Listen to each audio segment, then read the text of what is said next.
예, 오늘 본문 우리 에베소서 우리 4장 우리 17절부터 19절 말씀을 중심으로 옛 방식대로 살면 안 되는 이유, 옛 방식대로 살면 안 되는 이유라는 제목으로 우리 함께 은혜를 받기를 소원합니다. 바울은 에베소 4장 우리 17절부터 32절 말씀을 중심으로 이제는 옛사람을 벗어버리고 이제는 새 사람을 입으라는 것을 강조를 합니다. 그러면서 예수님 믿기 전에 이방인으로 있을 때의 삶의 모습과 또 예수 믿고 새 사람 되었을 때 삶의 모습이 어떻게 다른지를 대조적으로 설명하고 있는데요. 단순히 이방인으로 있을 때 예수 믿기 이전과 믿은 후에 완전히 이렇게 다르다는 것을 강조하면서도 아직도 교회를 다니면서 믿음 생활을 한다고 하지만 아직도 옛사람, 즉 옛 생활 방식을 벗어버리지 못하고 거기에 눌려서 살아가는 분들이 많이 있습니다. 내일 좀 더 자세히 말씀드리겠지만 우리가 주님 앞에 서는 그날까지 옛사람이 없어질까요? 새 사람으로만 우리가 살아갈 수 있을까요? 불가능합니다. 그래서 항상 우리는 옛사람과 새사람이 공존하는데요. 문제는 누구의 지배를 받느냐 하는 것이 문제죠. 새사람으로 옛사람의 그 방식들을 이렇게 이기는 사람이 있는가 하면 여전히 예수 믿는 것은 믿는 것이고 하나님의 자녀가 되는 것은 자녀인 것이고 그 옛 생활 방식을 그냥 삶 속에서 그대로 이렇게 가지고 살아가는, 그러다 보니까 불신자들이 볼 때, 가족들이 볼 때도 뭐 교회 다니고 믿음 생활 하지만 달라진 것이 없는 것 같은, 왜냐하면 그냥 옛 생활 방식 그대로 그냥 예수 믿고 나서 변한 게 별로 없으니까 예수 믿으면 그런가? 그래서 별로 뭐 예수 믿는 거에 대해서 별로 매력을 느끼지 못하는 거죠. 그래서 바울은 에베소 교인들에게 너희들이 이방인 때에 그때처럼 그렇게 살면 안 된다. 그것을 지금 강조를 하고 있는 것입니다. 왜냐하면 당시에 에베소 교인들 가운데는 이방인으로서 이제 예수 믿는 사람들이 많았거든요. 그럼에도 불구하고 여전히 불신자들이 살아가는 삶의 방식을 그대로 가지고 살아가는 사람들이 있었다는 거죠. 그래서 더 이상은 이제는 옛 방식으로 돌아가면 안 된다. 우리가 구약을 보면 이스라엘 백성들이 애굽에서 탈출하지 않았습니까? 노예 생활 430년. 말이 430년이지 3년도 긴데 얼마나 지긋지긋한 그런 시간들이었겠습니까? 근데 애굽의 애자도 말이죠. 떠오르기 싫을 정도 아닐까요? 자, 그런데 이상한 것은 애굽에서 몸은 떠났지만 마음은 항상 말이죠. 무슨 일이 생길 때마다 그때가 좋았는데, 그 사람이 좋았는데. 그래서 애굽에 우거하기로 고집하는, 참 표현이 말이죠. 애굽에 다시 그냥 들어가서 사는, 그게 좋았는데 자꾸 예수 믿기 이전에 그때가 좋았는데 그러면서 가나안보다는 애굽으로 자꾸 돌아가려고 하는, 그러니까 옛 생활 그 방식 버리지 못하고 그 연장선에서 말이죠. 몸만 나오고 마음은 애굽에 가 있다는 거죠. 예배드리기 위해서 교회는 나와 있지만 마음은 세상에 가 있다는 거죠. 자, 세상 사람들이 살아가는 삶의 방식, 옛 방식의 특징이 뭘까요? 우리 에베소 4장 17절 말씀 같이 읽겠습니다. 시작. 그러므로 내가 이것을 말하며 주 안에서 증언하노니 이제부터 너희는 이방인이 그 마음에 허망한 것으로 행한 같이 행하지 말라. 자, 이제부터는 이전에 이렇게 살아서 뭐하나? 죽고 싶다. 그런 감정과 그런 생각에 젖어서 살지 말라는 거죠. 이제 예수 믿고 구원을 받았는데, 하나님 자녀가 됐는데, 왜 이전에 예수 믿지 않는 사람들, 내가 예수 믿기 이전에 그런 삶의 방식으로 여전히 돌아가느냐는 거죠. 불신자의 삶의 특징이 뭡니까? 마음의 허망함입니다. 뭐 열심히 노력하고 성공하고 뭐 해낸 것 같지만 목표에 도달하면 그렇게 허망할 수가 없습니다. 성공해도 허망하고 실패하면 더 허망하고, 제가 늘 자주 쓰는 표현이 있죠. 인생이 뭐냐? 성공이라는 추와 실패라는 추가 오르락 내려가는 그런 시계와 같다. 어떤 때는 성공 쪽으로 올라갔다가 어떤 때는 실패 쪽으로 내려왔다가, 둘 다 허망한 것은 마찬가지입니다. 내가 이걸 위해서 이렇게 살아왔단 말인가? 너무너무 허망한 거죠. 그 왜 그럴까요? 마음이 왜 허망해질까요? 어떤 경우에 마음이 허망해집니까? 젊었을 때 더 허망해질까요? 나이가 들어서 더 허망해질까요? 어떻습니까?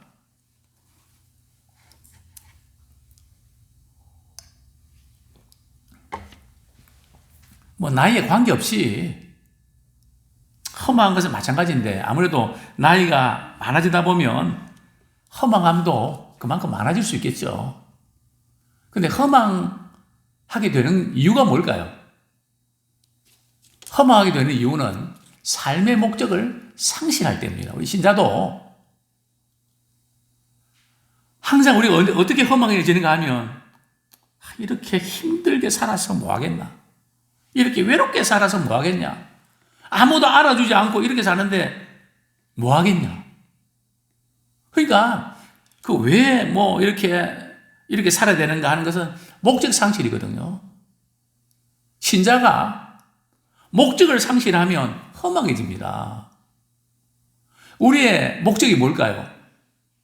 창조주 하나님께 영광 돌려드리는 것이 우리 삶의 목적입니다. 이것을 딱 잊어버리는 순간, 내 자신이 매몰되는 순간 우리는 허망해질 수밖에 없습니다. 자, 우리 성경 말씀 한 구절 보겠습니다. 로마서 1장 21절 앞쪽입니다. 로마서 1장 21절. 왜 우리가 허망해지는가? 잘 표현하고 있는데요. 로마서 1장 21절 같이 읽겠습니다. 시작.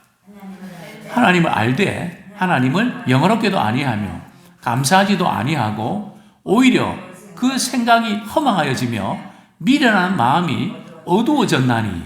자, 이 보면 언제 우리가 허망해지는가 하면 하나님을 알긴 아는데 하나님을 영어롭게 하지 않는다는 거죠. 삶의 목적을 잃어가고 있다는 거죠. 삶의 목적이 하나님을 영어롭게 하는 데 있는데, 또 하나님을 알지만 감사하지 않는다는 거죠. 불평하고 원망하고 감사를 잃어버린, 그때 우리는 틀림없이 허망해졌을 겁니다. 그래서 우리의 생각이 허망해지고 말이죠. 이게 허망함이 들어올 때에 어떤 일이 벌어지는가 하면, 우리 에베소서 우리 4장 18절을 한번 보겠습니다. 딱 허망한 생각에 사로잡히면 그 다음에 이제 연쇄 반응이 나타나는데요. 18절 말씀 우리 같이 읽겠습니다. 시작. 그들의 총명이 어두워지고 그들 가운데 있는 무지함과 그들의 마음이 굳어짐으로 말미암아 하나님의 생명에서 떠나 있도다. 우리가 삶의 목적을 상실하면 총명이 어두워집니다. 총기가 어두워진다는 거죠. 만사가 귀찮아지고요. 사람 만나는 것도 싫어지고요. 또 이해력이 급격히 떨어집니다. 왜냐하면 누가 무슨 말해도 그 귀에 안 들립니다. 뭐 말씀은 더더군 안 들리고요. 그냥 총명이 참 어두워진다. 이해력이 떨어지고요. 분별력이, 판단력이 떨어집니다. 그러니까 자꾸 실수가 나옵니다. 이게 바로 이제 목적 상실할 때 허망함과 더불어서 나타나는 현상이죠. 그 다음 그들 가운데 있는 무지함과, 여기 어떤 무지입니까? 하나님에 대해서 전혀 의식을 못하는 겁니다. 하나님을 두려워하지도 않고 또 하나님이 계신 것을 전혀 알지 못하는, 그냥 하나님 없이 살아가는, 그냥 고민하고 걱정하고 그냥 하나님이 마치 돌아가신 것처럼 그냥 전혀 그냥 하나님도 나에게 힘이 되지 않는 그런 상태. 그들의 마음이 굳어지는, 그러면서 이제 마음이 말이요 딱딱해지죠. 그냥 완악해지고 불순종하게 되고 모든 게 다 싫어지니까요. 이런 것이 왜 나타나는가 하면 하나님의 생명에서 떠나있기 때문에. 이게 지금 열쇠입니다. 그러니까 우리가 왜 예배를 드리고 또 우리가 말씀을 읽고 기도하고 또 개인적으로 주님과 교제해야 되는가 하면 하나님과의 생명에서 떠나 있으면요 한 주일의 생활이 허망해질 수 있다는 거죠. 마음이 굳어질 수 있다는 겁니다. 그러니까 늘 우리는 은혜 보좌 앞에 나와서 하나님의 생명으로 살아가야 됩니다. 우리가 교회에 와서 우리가 경험하는 게 뭔가 하면 찬송 부르고 기도하고, 아, 하나님 나를 이렇게 사랑하셨구나, 예수님 나를 위해 십자가 지셨구나, 나를 구원해 주셨구나, 모르는 거 아닌데 예배 드리면서 말씀을 통해서 하나님의 생명이 작동하는 겁니다. 자, 그러면서 우리 삶의 목적이 뭐지? 우리 하나님이 영광을 위해서 사는 거잖아. 뭐 사람과의 관계에서 낙심하고 좌절하고 그냥 그런 것 때문에 마음 빼앗겼던 어떤 그런 부분에서 그건 우리 삶의 목적이 아니지. 툴툴 털 수 있는 힘이 생긴단 말이죠. 그러면서 창조의 목적을 우리가 발견하고요. 그러면서 우리는 힘을 얻게 됩니다. 아마 저는 누구 못지않게 참 인생이 허망하다는 것을 철저하게 저는 경험했습니다. 모든 의욕을 다 상실할 정도로요. 일어날 힘조차 상실할 정도로 저는 허망함에 사로잡혔습니다. 공부 왜 하지? 돈 왜 벌지? 결혼을 왜 하지? 성공은 왜 하지? 모든 게 왜? 그러다 어느 날 창조의 목적, 하나님 영광을 위해서 사는 것이 제 삶의 목적으로 들어올 때에 저는 그때부터 정말 무섭게 목적을 향해 살아갔습니다. 목적이 분명하니까 피곤하지 않더라고요. 정말 이 대학 시절부터 4시간 이상 잠을 자지 않고요. 피곤 안 합니다. 나도 주님처럼 좀 이렇게 겟세마네도 기도하시다가 정말 기도하시면서 피눈물 흘리셨는데, 나도 공부하다가 주님의 영광을 위해서 공부하다가 피 흘려봤으면 좋겠다. 목적이 분명하니까. 정말 다른 어떤 상황이 바뀌고 좋아지고 그게 문제가 아니고요. 중요한 것은 하나님의 생명이 들어와야 되고 참내 인생의 목적을 붙잡아야 됩니다. 근데 허망하면요, 모든 게 그냥 뒤죽박죽이 돼버리고요. 그 다음에는 애따 모르겠다. 이제 육신의 본능으로 전락하고 말죠. 19절 말씀 같이 읽겠습니다. 시작. 그들이 감각 없는 자가 되어 자신을 방탕에 방임하여 모든 더러운 것을 욕심으로 행하되. 감각이 참 없는 자가 된다. 무슨 뜻일까요? 어떤 감각일까요? 하나님을 의식하는 영적 감각이 이제 현저하게 떨어져서 말이죠. 전혀 하나님을 의식하지 못하고 그냥 본능대로 살아가게 된다는 거죠. 우리 본능이 뭡니까? 그냥 캐세라세라 그냥 뭐 만사가 귀찮고 뭐 그냥 스트레스 푸는데 말이죠. 풀 수 있다면 뭐든지 못합니까? 이 방탕이 뭔지 아십니까? 방탕은 방한다는 뜻입니다. 목적이 없다는 겁니다. 그러니까 방황하고 막 그냥 어쩔 줄 모르는 사람들에게 너 왜 그랬냐? 그렇게 좀 갈 것이 아니라 목적을 발견하지 못하고 반이 힘들지. 나도 그랬어. 목적이 없으니까 뭐든지 못하겠습니까? 막 부딪히고 싸우고 그냥 신경을 내고 말이죠. 그게 다 자기 자신을 미워하고 자기 자신이 너무 초라하고 삶의 목적이 없으니까 그쪽으로 빠지는 건 시간 문제거든요. 그러다 보니까 더러운 욕심 말이죠. 그냥 욕심꾸러기가 되는 거죠.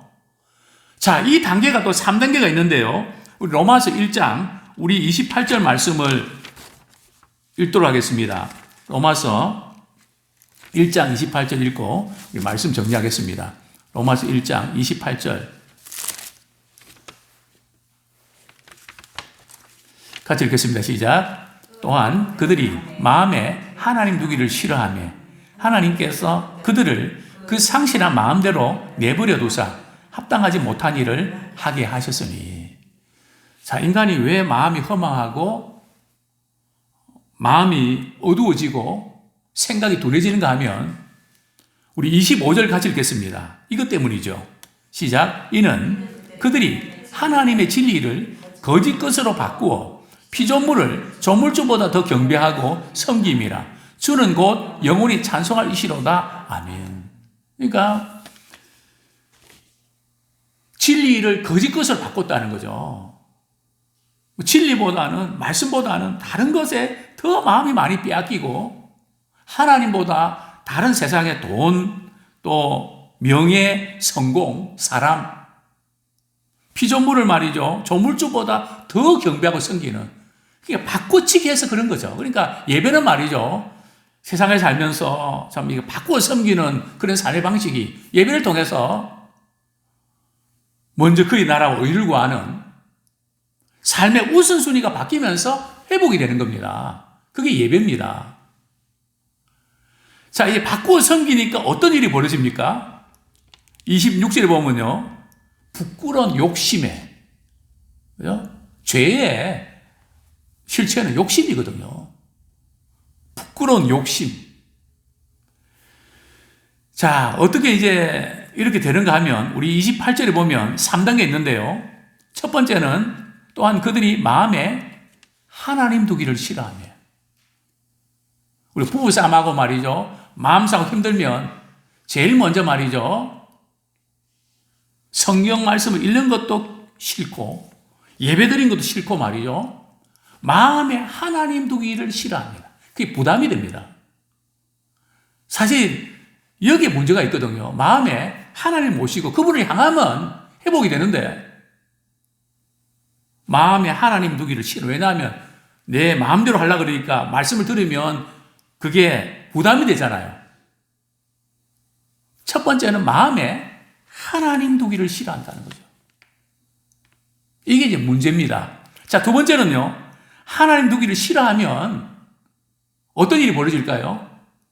하나님께서 그래, 네 마음대로 살아봐라.